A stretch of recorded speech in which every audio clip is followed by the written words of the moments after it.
Dalam riwayat yang dikeluarkan atau yang diriwayatkan Abi Hurairah radhiyallahu an, tiba-tiba kemudian datanglah salat inda ra'sihi waz zakatu an yaminihi wasyamu an yasarihi wa kana fi'lul khairati min sadaqatin wassilahi wal ma'rufi wal ihsan ila nasi inda rijlaihi. Tiba-tiba ini sebelum mungkar dan nakir datang, maka amalan salat akan mendatangi dan ada di atas kepalanya. Kemudian zakat di samping kanannya, kemudian puasa di samping kirinya, kemudian perbuatan kebaikan dari sedekah, menyambung silaturahim, memerintahkan kebaikan, berbuat baik kepada manusia diletakkan di antara kedua kakinya, karena kan posisi dia berbaring. Ya, posisi orang yang dikuburkan berbaring, sehingga di arah kepalanya ada sholat, kemudian samping kirinya ada puasa, samping kanannya ada zakat, kemudian di sebelah kakinya ada sedekah, ada silaturahim, ada kebaikan, dan begitu seterusnya. Dan amalan-amalan ini menjelma sebagai manusia. Jadi amalan-amalan soleh itu, sholat akan menjadi manusia, kemudian zakat akan menjadi manusia dan akan mengelilingi dia dalam kuburannya. Sehingga kemudian ketika mungkar dan nakir ini datang, kemudian hendak membentak dengan fitnah kubur, dengan pertanyaan-pertanyaan kuburannya dari arah kepalanya, maka amalan yang ada di kepalanya, amalan solatnya akan mendorongnya dan mengatakan, ma qibali madkhal, tidak ada jalan lewat sini. Kemudian yang ketika malaikat mungkar dan nakir akan bertanya dari sebelah kirinya, maka akan didorong oleh amal soleh sebelah kirinya dan mengatakan, ma qibali madkhal, tidak ada jalan kau untuk bertanya kepada orang ini. Dan begitu seterusnya, setiap kali malaikat mungkar dan nakir bertanya ini dari arah mana saja, maka kalian dilindungi oleh amal solehnya. Subhanallah ikhwan. Sehingga malaikat yang akan memfitnah kubur ini kebingungan harus bertanya dari arah mana. Makanya kemudian disebutkan dalam riwayat ini, fayajlisu wa qad tamassalat lahu syamsu wa qad danatil ghurub fayuqalu lahu akhbirna amma nas'aluka fayaqulu da'uni hatta usalli. Ketika kemudian malaikat maut atau malaikat mungkar nakir hendak bertanya, tiba-tiba tidak digubris, tidak direspon oleh orang ini dan mengatakan, jangan tanya saya hendak sholat. Dia kepikiran ingin sholat. Bayangkan, ruhnya seorang mukmin yang ada dalam kubur itu masih kepikiran ingin sholat dan mengatakan, da'uni hatta usalli, jangan dulu kau tanya aku sampai aku laksanakan sholat ketika. Padahal sudah tidak ada sholat lagi di kuburan itu. Tapi begitulah ruhnya seorang mukmin, semangat ibadahnya itu sampai dalam kuburan. Akhirnya kemudian dia pun didudukkan dengan cara baik, kemudian juga ditanya dengan cara baik. Masalahnya dalam sebuah riwayat bahwa malaikat mungkar dan nakir ini saat bertanya kepada ruhnya orang yang beriman ini, kata Nabi SAW bahwa bentuknya ini memang luar biasa, sangat menakutkan. Di mana suaranya kalbarki, suaranya malaikat mungkar dan nakir itu seperti petir, menggelegar. Kemudian juga ucapannya seperti kilat dan wajahnya sangat menakutkan. Dari sini ikhwatu fiddin, pertanyaan semudah apapun dalam kondisi takut pasti akan sulit dijawab, kan? Anda saya tanya dengan pertanyaan-pertanyaan, tetapi kemudian setelah itu saya bunuh Anda, umpamanya saya letakkan pistol di kepala, kemudian saya tanya dengan beberapa soalan. Ketika rasa takut menguasainya, soalan semudah apapun akan sulit dijawab. Akan sulit dijawab. Ini kan soalan-soalan yang ma'ruf kita dengar di dunia. Siapa Rabbu? Kita katakan Allah. Siapa nabimu? Kita katakan Muhammad. Apa agamamu? Kita katakan Islam. Itu kan mudah. Mudah soalan ini. Tetapi dalam kondisi takut ikhwatu fiddin, walaupun soalan-soalan ini mudah dijawab, belum tentu orang bisa menjawab.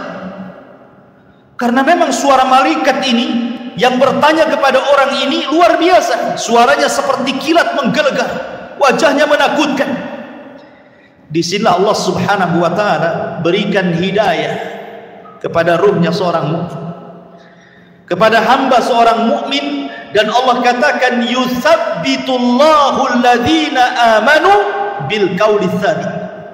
Allah akan tetapkan jawaban orang-orang yang beriman dengan jawaban yang mantap. Jadi yang menjawab itu adalah ketetapan dari Allah, taufik dari Allah, bukan kita. Kan dalam kondisi takut kita tidak bisa jawab. Tetapi hamba yang beriman ditolong dalam kuburannya, sehingga Allah subhanahu wa ta'ala arahkan jawabannya, sehingga setiap ditanya dia sanggup menjawab. Dan ketika dia sanggup menjawab itulah Allah subhanahu wa ta'ala memberikan rekomendasi dari langit dan mengatakan ang sadaqa abdi, hambaku telah benar. Ketika sudah dikatakan hambaku telah benar, mungkar dan nakir pun sudah pergi, tiba-tiba Allah katakan bentangkan kuburannya sejauh mata memandang. Bentangkan kuburannya sejauh mata memandang. Berikan cahaya dalam kuburannya. Bukakan pintu dari sorga. Hantarkan minyak wangi dari sorga, pakaian, minuman dari sorga, suasana dari sorga, hantarkan ke dalam kuburannya. Itulah yang disebut dengan nikmatul kubur namanya. Nikmat kubur. Ma'asyiral muslimin yang dimuliakan Allah azza wa jalla, Aisyah radhiyallahu anha pernah menceritakan suatu ketika masuk nenek-nenek Yahudi ke rumah Aisyah radhiyallahu anha. Kemudian nenek Yahudi ini mengatakan kepada Aisyah radhiyallahu anha, "Inna ahlal kubur yu'adzabuna fi kuburihim." Sesungguhnya orang-orang yang dikubur itu, kata nenek Yahudi ini, mereka akan diazab dalam kuburan mereka. Kemudian Aisyah mengatakan, kadzab, dusta kamu. Saya akan tanyakan kepada Nabi SAW. Maka setelah itu kemudian nenek Yahudi pergi, Rasul masuk ke rumah Aisyah. Kemudian Aisyah menceritakan, ya Rasulullah, tadi ada nenek Yahudi mengatakan bahwa sesungguhnya orang yang ada di kubur itu akan diazab. Apa pendapatmu? Kata Rasul SAW, kadzabat, dia sudah berdusta. Tiba-tiba kemudian wahyu turun, memberitahu dan membenarkan ucapan orang Yahudi atau nenek Yahudi itu. Kemudian kata Nabi SAW, ya. Kemudian Rasul mengatakan, inna hadhil ummah tubtala fi kuburihim. Telah benar ucapan nenek Yahudi itu, karena setiap umat itu akan diuji dalam kuburannya. Maksudnya akan diuji dalam kuburannya, akan diberikan fitnah yang sangat menakutkan. Disinilah Nabi SAW mengatakan bahwa kuburan itu awal tempat seseorang menuju akhirat. Lihat, bayangkan fitnah kubur ini kan menyeramkan, ikhwan, di mana suara malaikat menggelegar seperti petir, kemudian lisannya seperti kilat, wajahnya menakutkan. Apakah kita sanggup melewati fitnah kubur ini? Makanya saking dahsyatnya fitnah kubur ini, sampai-sampai Nabi SAW memberikan irsyad kepada kita, setiap kita salat sebelum salam, kita berlindung dari azab kubur. Apa kata Nabi SAW? Allahumma inni a'udzubika min azabi jahannam wa min azabil qabri. Tidak cukup wa min azabil qabri, wa min fitnatil mahya wal mamat. Dari fitnah kehidupan dan kematian. Fitnah kematian artinya fitnah kubur. Karena sangat mengkhawatirkan. Makanya wajar kalau seandainya Nabi SAW memerintahkan para sahabat saat kemudian menguburkan jenazah, disuruh minta dua perkara. Dan ini sunnah bagi antum yang mengantarkan jenazah ke kuburan. Ini jadi sunnah. Setiap antum mengantarkan jenazah ke kuburan, kemudian menguburkannya dan selesai penguburan, dua doa yang disunnahkan oleh Rasul sebelum antum pulang. Pertama, istaghfiru li akhi. mintalah kepada Allah ampunan akan dosa saudara kita yang ada di kuburan ini. Yang kedua, minta kepada Allah ketetapan supaya dia sanggup menjawab. Itu saja. Itu sunnah dua, jangan pernah ditinggalkan. Jangan kita hantarkan mayat ke kuburan, setelah dikuburkan kita pulang. Enggak begitu sunnahnya. Tetapi selesai penguburan jangan pulang dulu. Kita dekati kuburan, kemudian kita kepal beberapa tanah kalau kita tidak ikut menguburkan, kemudian kita letakkan di atas kuburannya, kemudian kita katakan, ya Allah ampuni orang ini, ya Allah tetapkan jawaban orang ini, kemudian pulang. Itu sunnahnya, ya. Ma'asyiral muslimin yang dimuliakan Allah Subhanahu wa taala. Kembali kepada hadis Nabi sallallahu alaihi wasallam. Kemudian Nabi sallallahu alaihi wasallam mengatakan, adapun ruhnya orang fajir, orang jahat, orang kafir, orang fasik, maka kemudian malaikat maut ini akan menyerukan dengan kalimat-kalimat yang sangat menakutkan saat kematiannya. Dia mengatakan, ya ayyatuhan nafsul khabithah kanat fil jasadil khabithi ukhruji zamimatan wa abshiri bihamimin wa ghassab. Subhanallah. Malaikat maut mengatakan, wahai ruh yang jahat, yang hinggap di jasad yang jelek, keluarlah secara tercela dan habarkanlah dengan neraka yang menyala-nyala dan juga dengan nanah penduduk neraka. Coba bayangkan panggilannya, wahai jiwa yang buruk, yang bersarang di jasad yang buruk, keluarlah secara tercela dan habar gembirakan dengan neraka yang menyala-nyala dan darah dan nanah penduduk neraka yang sudah menunggunya. Keluar kamu.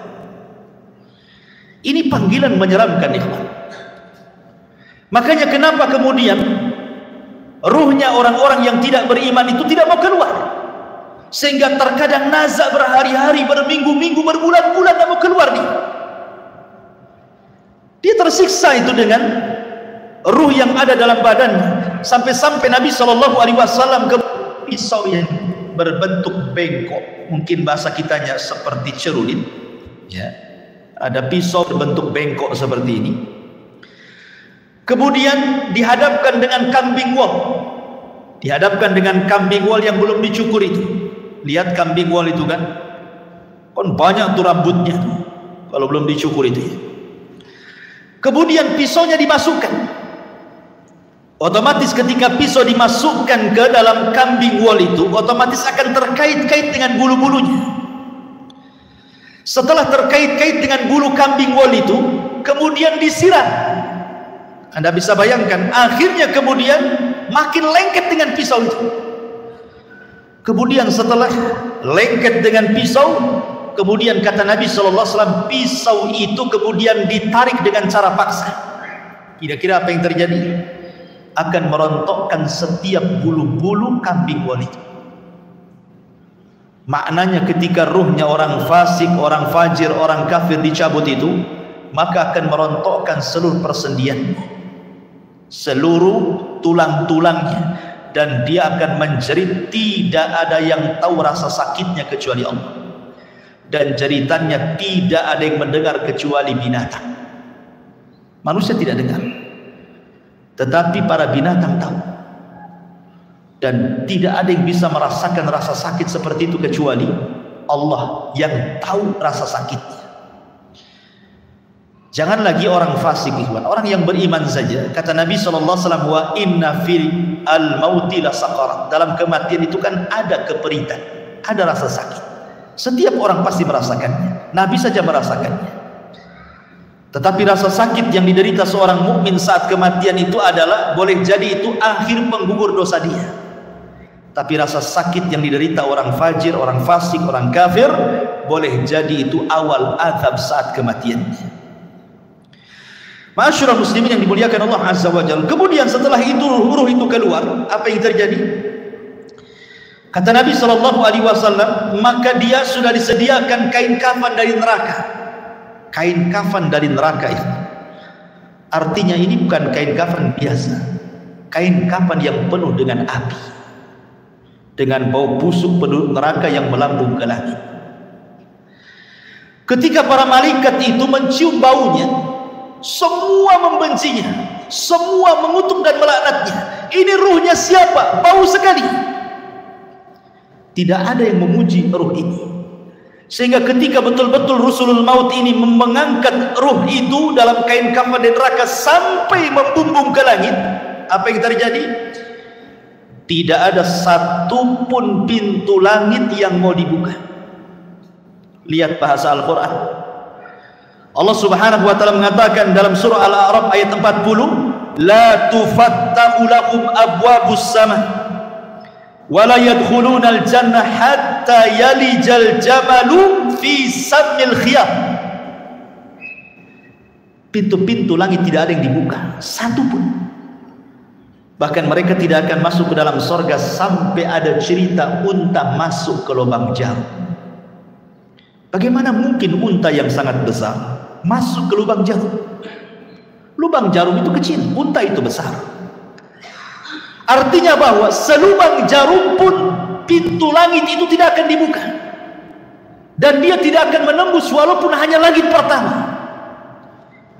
Kemudian setelah itu Allah Subhanahu wa ta'ala hanya berfirman kepada ruh yang jelek ini dan mengatakan, letakkan catatannya fi sijin. Sijin ini tempat di bawah dasar bumi. Kenapa tidak diletakkan di lapisan bumi pertama, kedua, ketiga sampai ketujuh? Sebagian ulama mengatakan bumi menolak catatan amalnya. Bumi saja menolak. Di mana lapisan bumi pertama menolak untuk diletakkan catatannya, kemudian turun lagi ke lapisan kedua menolak juga, lapisan ketiga menolak juga, sampai lapisan bumi yang terakhir menolak juga. Ketika kemudian ditolak, akhirnya diletakkan di mana catatan itu? Di sijin, ya, di dasar bumi yang paling dalam. La haula wala quwata illa billah. Kemudian kata Allah Subhanahu wa ta'ala dalam Al-Quran, wa man yusyrik billahi faka'annama kharra minas sama fatakhtafuhu at-tayru aw tahwi bihi ar-rih fi makanin sahih. Maka ruhnya akan dijatuhkan, tidak dihantar malaikat, sehingga ruh itu seperti terbang yang disambar burung ataupun dihempaskan dengan angin, sehingga ketika ruh ini kembali ke dalam jasadnya seperti orang yang jatuh dari ketinggian. Begitulah rasanya. Anda bisa bayangkan, Anda jatuh dari atas ketinggian 20-30 meter saja, rasanya luar biasa sakit.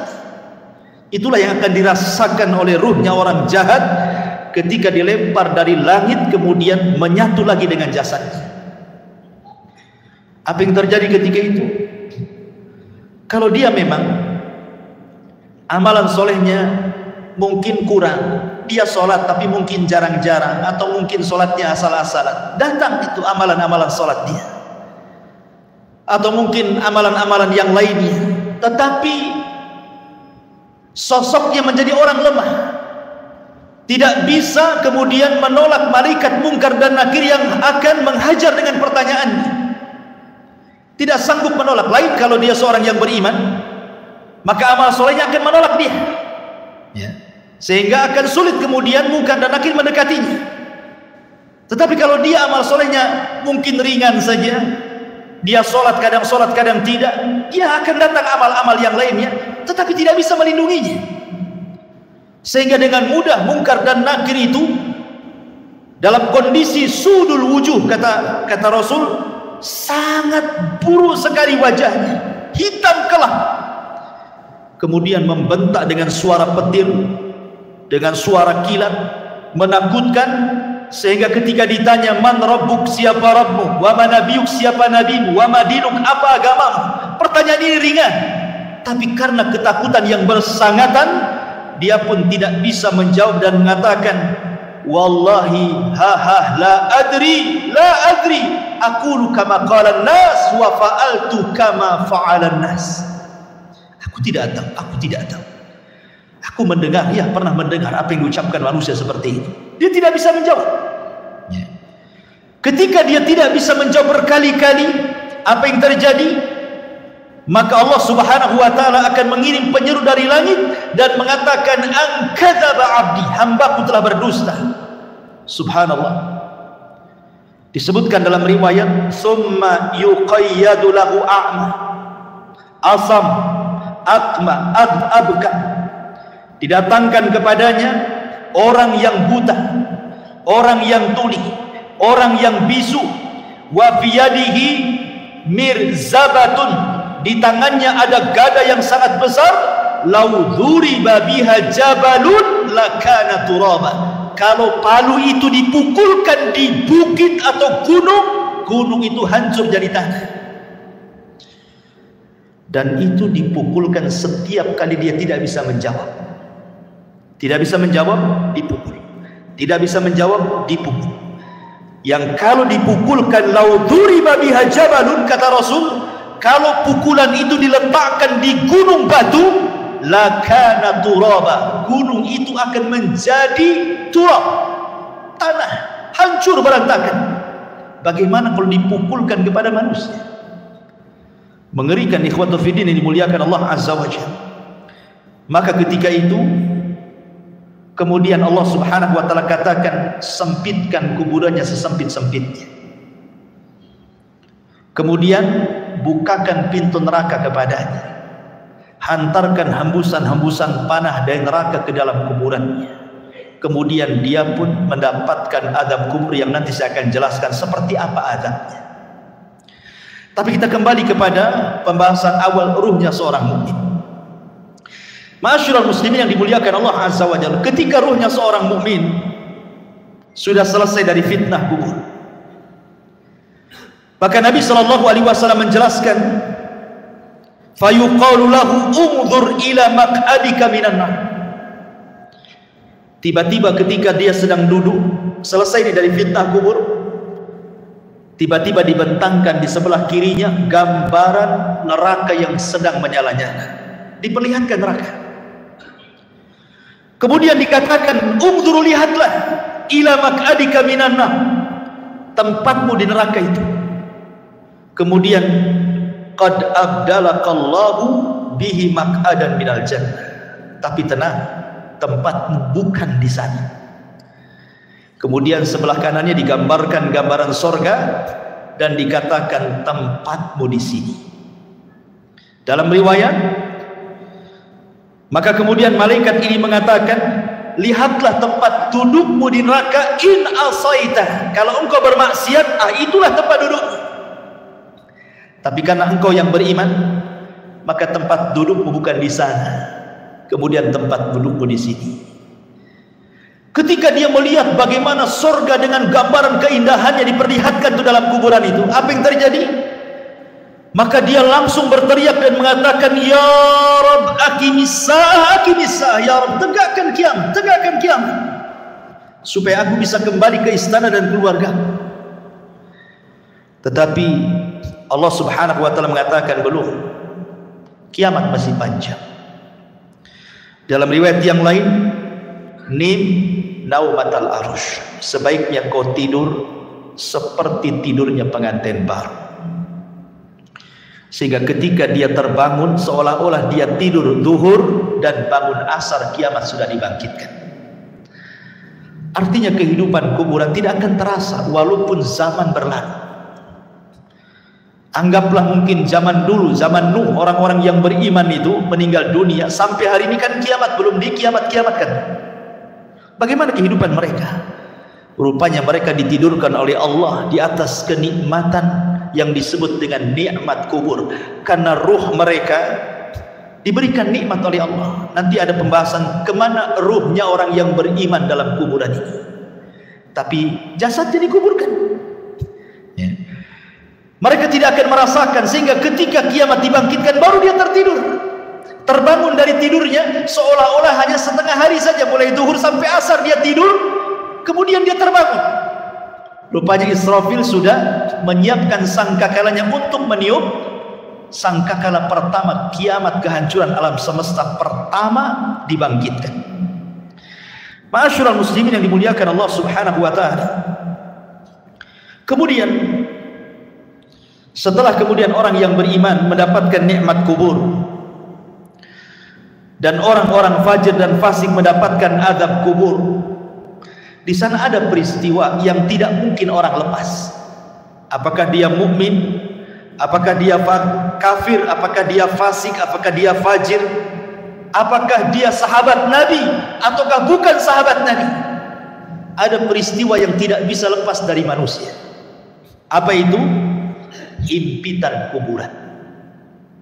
Semua manusia akan dihimpit dalam kuburnya, tidak akan selamat. Mau bayi sekalipun yang belum punya dosa tetap akan dapat himpitan kuburan.